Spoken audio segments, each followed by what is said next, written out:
El brutal asesinato de Valeria Márquez quedó grabado en vivo, mientras miles de seguidores observaban impotentes. León, Guanajuato, 13 de mayo de 2025. La tarde parecía normal en el salón de belleza Blossom The Beauty Lounge, donde Valeria Márquez, influencer de 28 años, con más de 500,000 de seguidores, realizaba su habitual transmisión en directo mientras aplicaba un tratamiento capilar. Sus clientas la adoraban tanto por su talento como estilista como por su carisma natural frente a la cámara.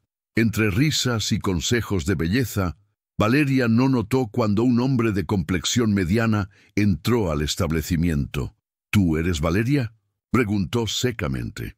Sí, respondió ella con naturalidad, segundos antes de que 3 disparos silenciaran su voz para siempre. Lucía Mendoza, empleada del salón y amiga cercana de Valeria desde la universidad, quedó paralizada en una esquina, mientras los gritos de las clientas se mezclaban con el sonido de la transmisión que seguía corriendo. Al otro lado de la ciudad, Carmen Jiménez, mejor amiga de Valeria, observaba horrorizada la transmisión desde su teléfono, intentando desesperadamente contactarla. Horas después del trágico suceso, la presidenta Claudia Sheinbaum compareció en una rueda de Me Noticing Tow. Prensa extraordinaria. Este acto de violencia no quedará impune. He ordenado personalmente a la Fiscalía General que destine todos los recursos necesarios para esclarecer este feminicidio. México no puede seguir perdiendo a sus mujeres de esta manera tan brutal. Les prometo que encontraremos al responsable y enfrentará todo el peso de la ley. La investigación del caso Márquez reveló conexiones inesperadas entre la víctima y figuras del crimen organizado en Jalisco. El fiscal especial designado, Enrique Morales, compareció ante los medios con un semblante grave, mientras los primeros resultados de la autopsia confirmaban que Valeria había recibido 3 impactos de bala, todos mortales, disparados a quemarropa por un arma calibre 9 milímetros. La frialdad del ataque sugería a un asesino profesional. Estamos analizando las últimas comunicaciones de la víctima y revisando las grabaciones de seguridad de la zona, explicó Morales, mientras los periodistas capturaban cada palabra en un auditorio repleto. En la comisaría, Lucía Mendoza permanecía visiblemente afectada. Sus manos temblaban mientras sostenía un vaso de agua que le había ofrecido el detective Ramírez, un hombre de mediana edad, con 20 años de experiencia en homicidios. Valeria últimamente estaba nerviosa, detective. Recibía llamadas que la alteraban, confesó Lucía con voz entrecortada. Hace 2 semanas la escuché discutir con alguien por teléfono. Cuando le pregunté, me dijo que era un proveedor complicado, pero nunca la había visto así. El detective Ramírez anotó meticulosamente cada detalle mientras observaba a la joven. ¿Notaste algún cliente extraño, alguien que pareciera fuera de lugar en las últimas semanas? Lucía negó con la cabeza. El salón siempre estaba lleno. Valeria era muy querida, pero, ahora que lo menciona, un hombre vino la semana pasada. No pidió ningún servicio, solo quería hablar con ella en privado. Estuvieron en la oficina unos 20 minutos, y cuando salió, Valeria parecía preocupada. Al otro extremo de la ciudad, Carmen Jiménez, la mejor amiga de Valeria, lloraba desconsolada en su apartamento mientras la policía registraba el teléfono de la víctima. Los investigadores habían descubierto que Carmen fue la última persona con quien Valeria intercambió mensajes, apenas 15 minutos antes del asesinato.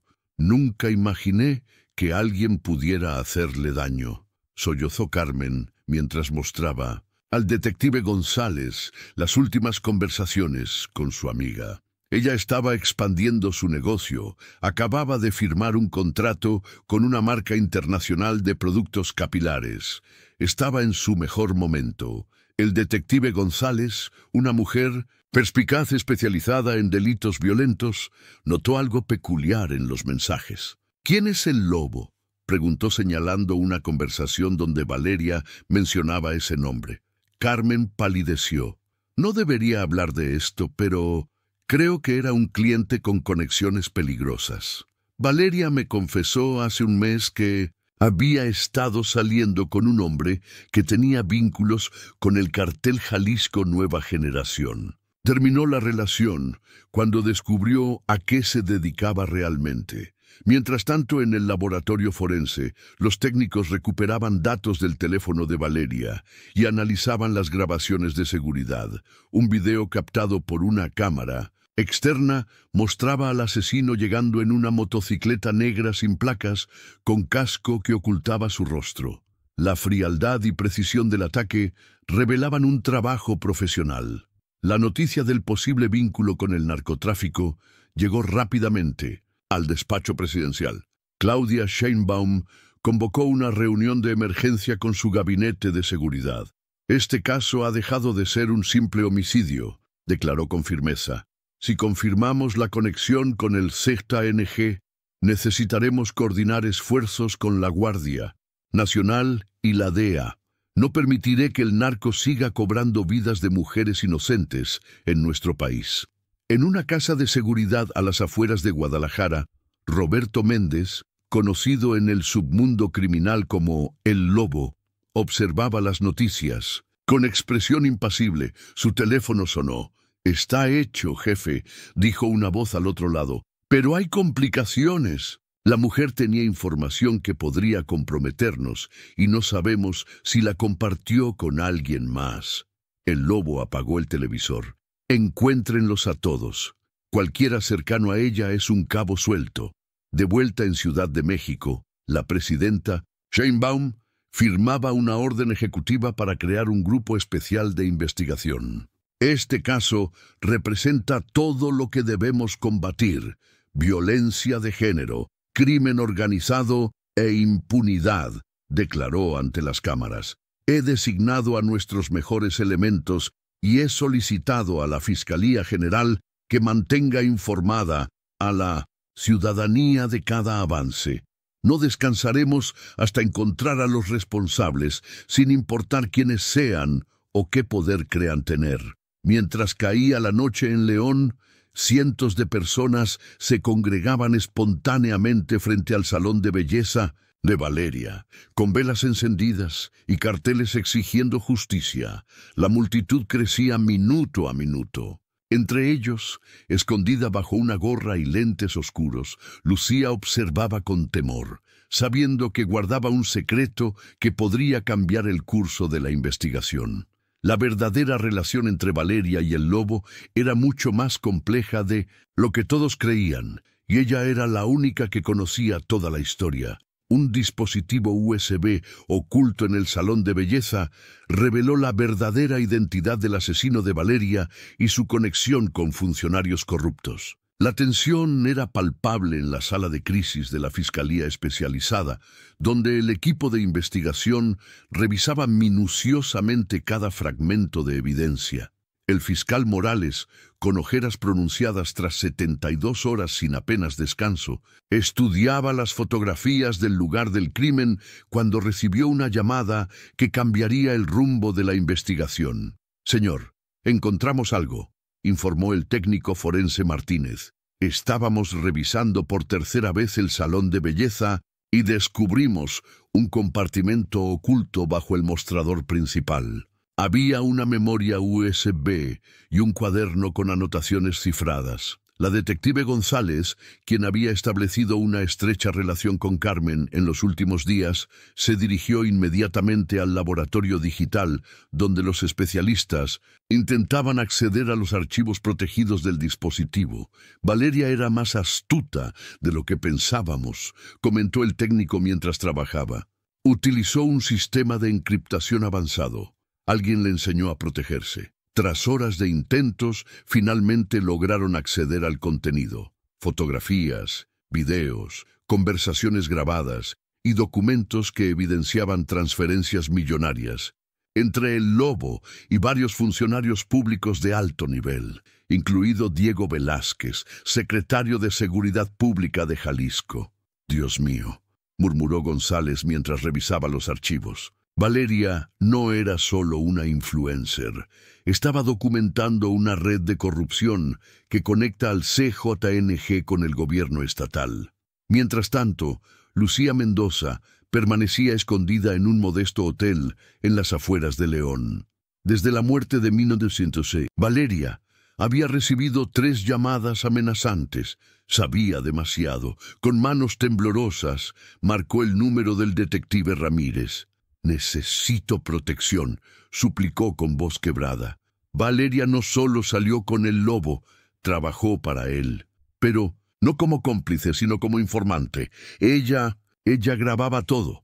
La confesión de Lucía coincidió con los hallazgos de la USB.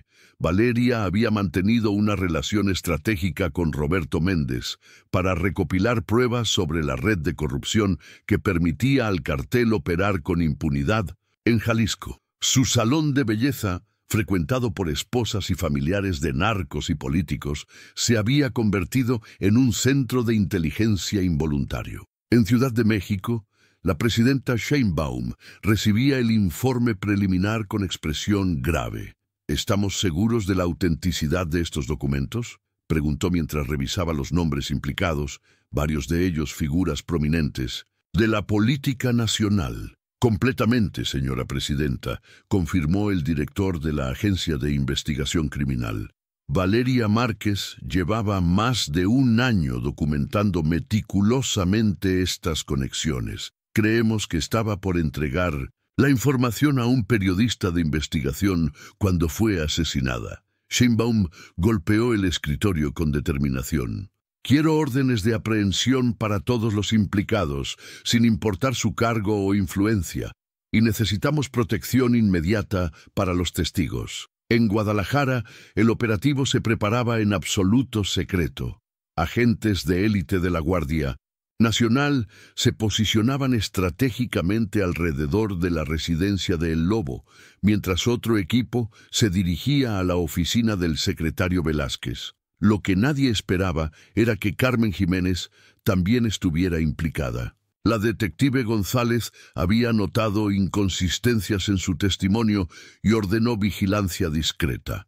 Esa tarde, las sospechas se confirmaron cuando Carmen fue captada entregando un paquete a un hombre identificado como sicario del cartel. «La mejor amiga», murmuró González con amargura mientras observaba las fotografías de la vigilancia. Ella fue quien informó a El Lobo sobre los movimientos de Valeria. Probablemente sabía del USB. El arresto de Carmen se realizó en su apartamento esa misma noche. Mientras los agentes la esposaban, rompió en llanto. «No tuve opción», gritaba desesperada. «Me amenazaron con matar a mi familia.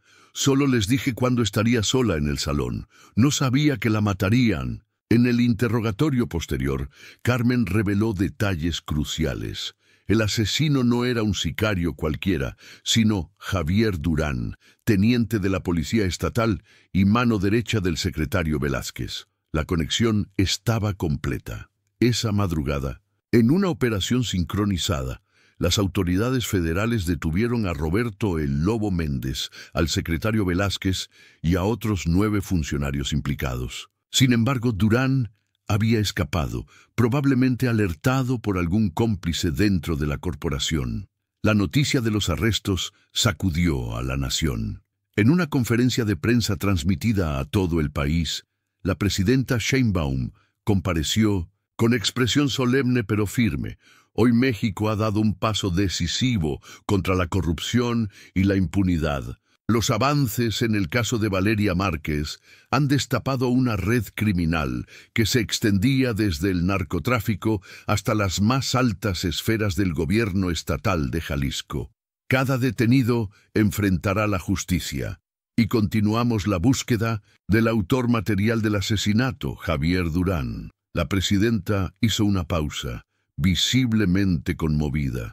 Valeria Márquez no era solo una influencer, era una valiente ciudadana que arriesgó y finalmente entregó su vida para documentar esta red de corrupción. Su sacrificio no será en vano. He ordenado que se refuerce la protección a periodistas y denunciantes en todo el país y he instruido una revisión exhaustiva de todos los cuerpos policiales estatales. Mientras la nación procesaba el impacto de estas revelaciones, Lucía Mendoza era trasladada a un programa de protección de testigos. En el vehículo blindado, el detective Ramírez le entregó una carpeta. «Encontramos esto entre las pertenencias de Valeria», dijo. «Creo que querría que lo tuvieras». Era una carta manuscrita, fechada 3 días antes del asesinato.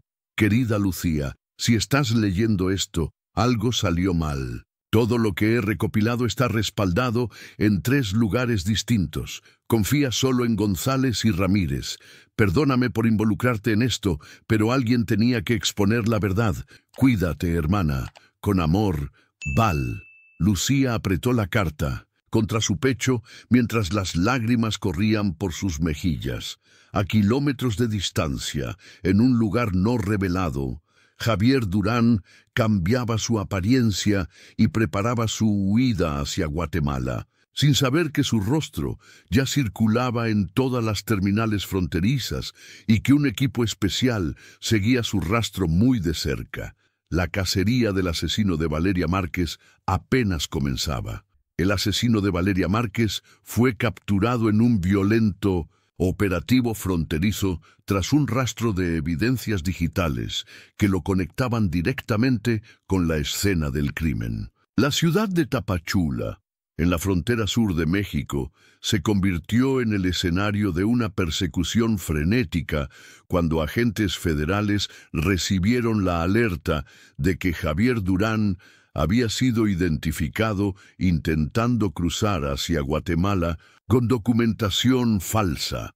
El operativo, coordinado por la comisionada Beatriz Ortega de la Guardia Nacional, desplegó más de 50 efectivos en puntos estratégicos de la zona fronteriza. Tenemos confirmación visual del objetivo en el P-100, en sector este, informó un agente a través del radio. Se mueve a pie hacia la zona selvática acompañado por 2 hombres armados. Ortega, una mujer de temple inquebrantable con 25 años de servicio, ordenó el cierre inmediato de todas las rutas de escape. Quiero drones térmicos sobre el área y equipos tácticos listos para intervenir. Este hombre no escapará de la justicia mexicana. Mientras tanto, en Ciudad de México, el equipo de investigación digital había logrado un avance crucial. Analizando meticulosamente el video del asesinato, los técnicos habían aislado un reflejo en el espejo del salón que mostraba parcialmente el rostro del atacante. La imagen es borrosa, pero suficiente para confirmar que es Durán, explicó el especialista forense a la detective González. Además, encontramos residuos de su ADN en un vaso que usó en el salón 3 días antes del asesinato, cuando aparentemente realizaba un reconocimiento del lugar. González asintió gravemente mientras revisaba los nuevos hallazgos. ¿Qué hay de las comunicaciones? Hemos recuperado mensajes encriptados entre Durán y el secretario Velázquez que prueban la premeditación. El asesinato fue ordenado directamente desde la Secretaría de Seguridad Pública de Jalisco. Esta evidencia consolidaba el caso contra los detenidos y elevaba la urgencia de capturar a Durán, no solo como autor material del crimen, sino como testigo clave contra la red de corrupción. En la casa segura donde permanecía bajo protección, Lucía Mendoza trabajaba incansablemente con los investigadores, ayudando a descifrar las anotaciones codificadas de Valeria. Su conocimiento íntimo de la vida de su amiga resultaba invaluable. Valeria utilizaba un sistema basado en nombres de clientas, explicó mientras revisaba el cuaderno. Cada nombre correspondía a un funcionario o narcotraficante distinto. Aquí, Alejandra era el código para Velázquez. El detective Ramírez, quien apenas había dormido en los últimos días, observaba con admiración la determinación de Lucía. ¿Cómo comenzó Valeria a recopilar toda esta información?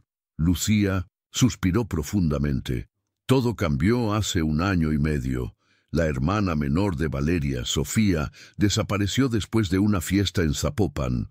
Las autoridades nunca investigaron adecuadamente porque la fiesta estaba llena de gente poderosa. Valeria juró encontrar a los responsables, sin importar el costo. Esta revelación añadía una dimensión personal a la cruzada de Valeria, explicando su determinación para infiltrarse en los círculos del poder y el narcotráfico, arriesgando su propia vida por justicia.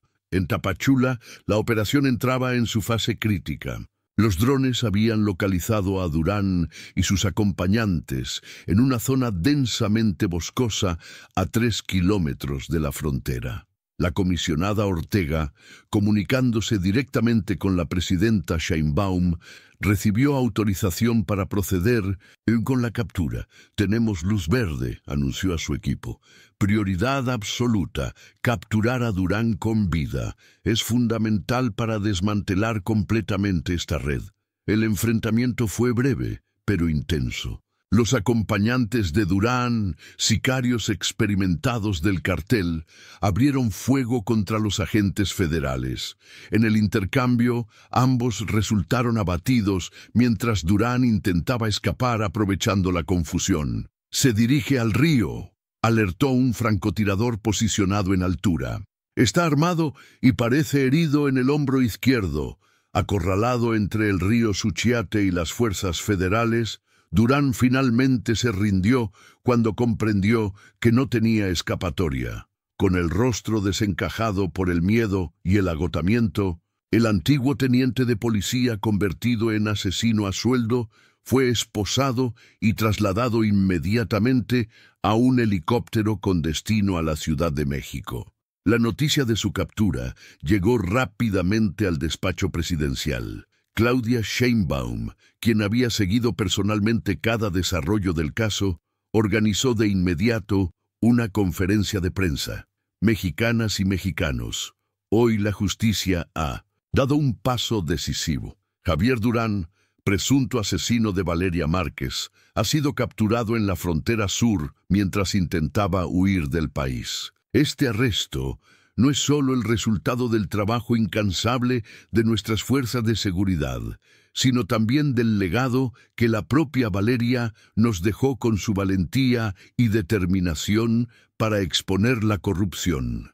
La conferencia, transmitida en vivo por todos los canales nacionales, mostraba a una presidenta firme, pero visiblemente emocionada. «Las pruebas reunidas son contundentes y serán presentadas íntegramente ante los tribunales. Este caso representa un parteaguas en nuestra lucha contra la impunidad y la violencia contra las mujeres. Ningún cargo, por alto que sea, ninguna conexión, por poderosa que resulte, podrá estar por encima de la ley en nuestro México».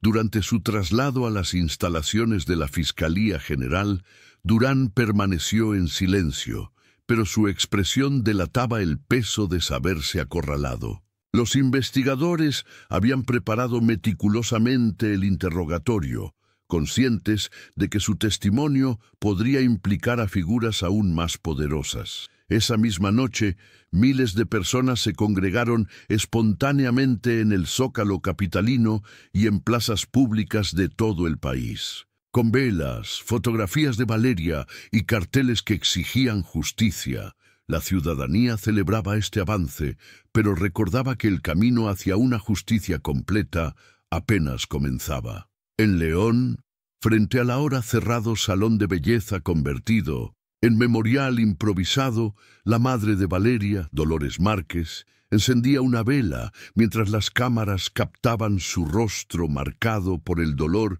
pero también por una incipiente sensación de alivio. «Mi hija puede descansar un poco más tranquila hoy», declaró con voz quebrada pero firme.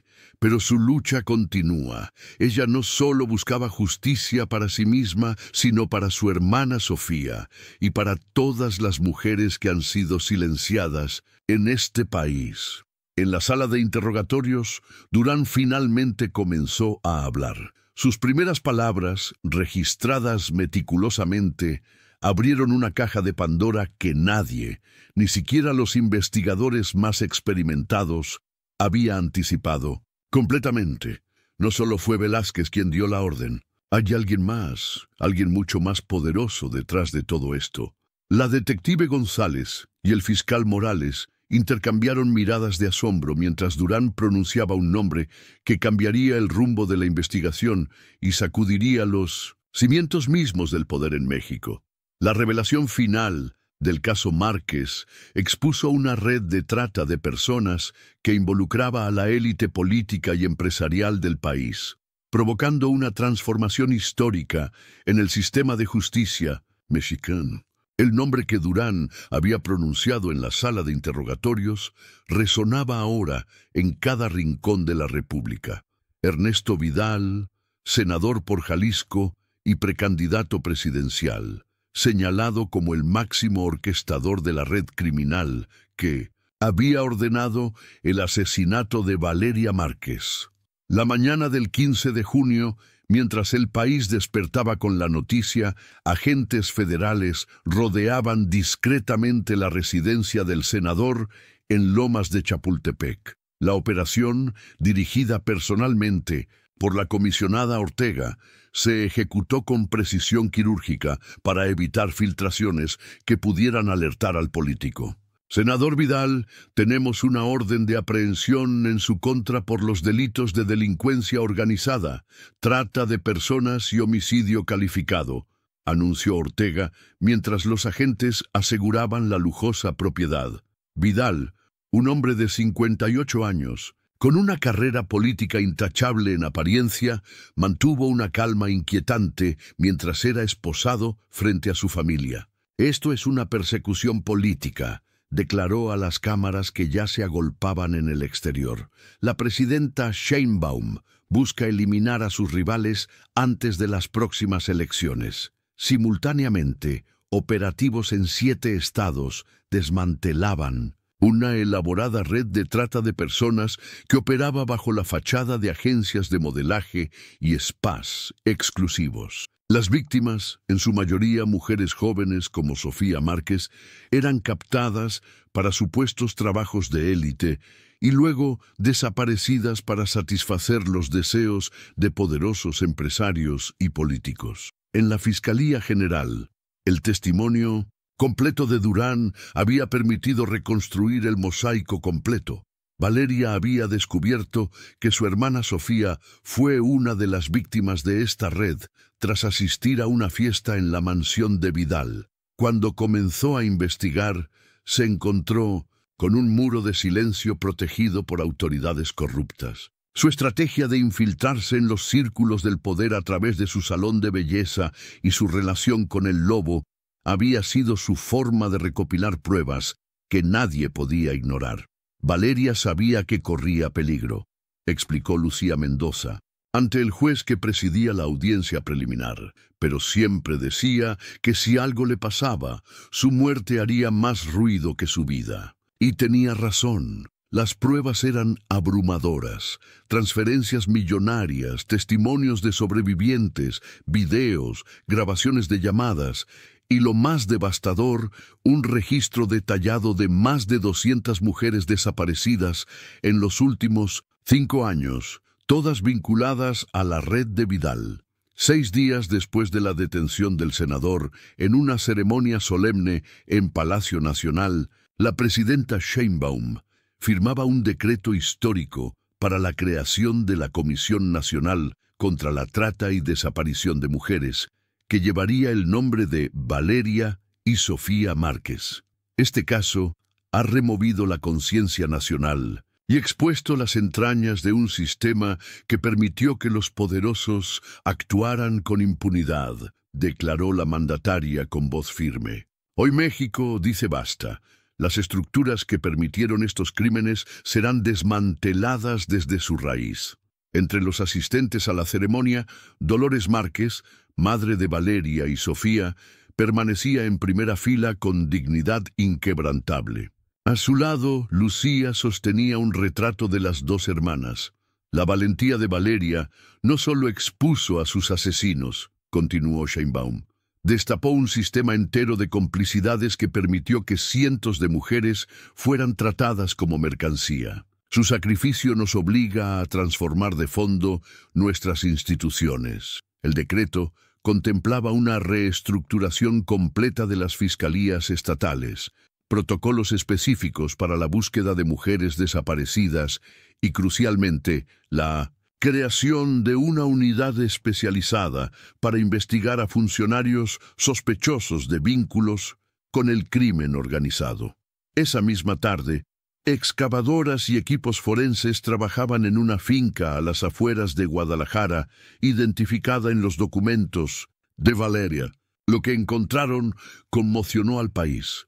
Una fosa clandestina con restos de al menos 27 mujeres, entre ellas, confirmado por pruebas de ADN 3 días después, Sofía Márquez. El funeral conjunto de las hermanas Márquez, realizado una semana después, se convirtió en un acto nacional de duelo y reflexión. Miles de personas desfilaron por la capilla ardiente instalada en el Palacio de Bellas Artes, un honor generalmente reservado para figuras culturales prominentes. Mis hijas no eran políticas ni revolucionarias, expresó Dolores Márquez en 1900, un breve pero poderoso discurso. Valeria era una estilista que amaba su trabajo y hacer sentir bellas a las mujeres. Sofía era estudiante de medicina. Soñaba con ser cirujana. Les arrebataron sus sueños, pero ellas nos dejaron algo más grande, la verdad. Y la verdad, aunque dolorosa, es el primer paso hacia la justicia. 3 meses después, en una sala abarrotada del Tribunal Superior de Justicia, el juez Fernando Mendoza dictaba sentencia contra Ernesto Vidal. 70 años de prisión sin posibilidad de beneficios penitenciarios. Similar destino corrieron el secretario Velázquez, el Lobo y otros, 23 implicados en la red criminal. Javier Durán, en un acuerdo con la Fiscalía por su cooperación, recibió 50 años. La sentencia marcaba un precedente en la historia judicial mexicana. Por primera vez, un político de tan alto nivel enfrentaba todo el peso de la ley sin lograr escudarse en sus influencias o poder económico. Mientras Vidal era escoltado fuera de la sala, su mirada se cruzó brevemente con la de Lucía Mendoza. No había arrogancia ni poder en esos ojos, solo el vacío de un hombre que finalmente enfrentaba las consecuencias de sus actos. En el exterior del tribunal, la comisionada Ortega y la detective González observaban la escena junto a cientos de ciudadanos que habían seguido el caso desde el principio. ¿Cree que esto realmente cambiará algo?, preguntó González con una mezcla de esperanza y escepticismo. Ortega contempló el mar de rostros, muchos de ellos sosteniendo fotografías de Valeria, Sofía y otras víctimas. «Ya lo ha hecho», respondió. «Valeria nos mostró que una sola persona con determinación puede derribar un sistema entero de corrupción». 1 año después del asesinato, el antiguo salón de belleza Blossom The Beauty Lounge reabrió sus puertas, transformado en el primer centro de atención integral para mujeres víctimas de violencia en León, dirigido por Lucía Mendoza. En la entrada, una placa conmemorativa llevaba inscrita una frase encontrada en el diario de Valeria: «La verdad es como el agua, siempre encuentra su camino, por más obstáculos que le pongan». En su oficina presidencial, Claudia Sheinbaum firmaba la ratificación del Protocolo Nacional Márquez para prevención y combate a la trata de personas, ahora adoptado por todos los estados de la República. Sobre su escritorio, el último informe mostraba una reducción del 47% en los casos de desaparición de mujeres en el último año y un aumento del 70% en las denuncias contra funcionarios corruptos. La presidenta ofreció declaraciones tras firmar el decreto, anunciaba el presentador del Noticiero Nacional. Ha señalado que este protocolo representa el compromiso inquebrantable del Estado mexicano para que ninguna mujer vuelva a ser víctima del poder y la impunidad. La justicia, para Valeria Márquez, ha transformado a México.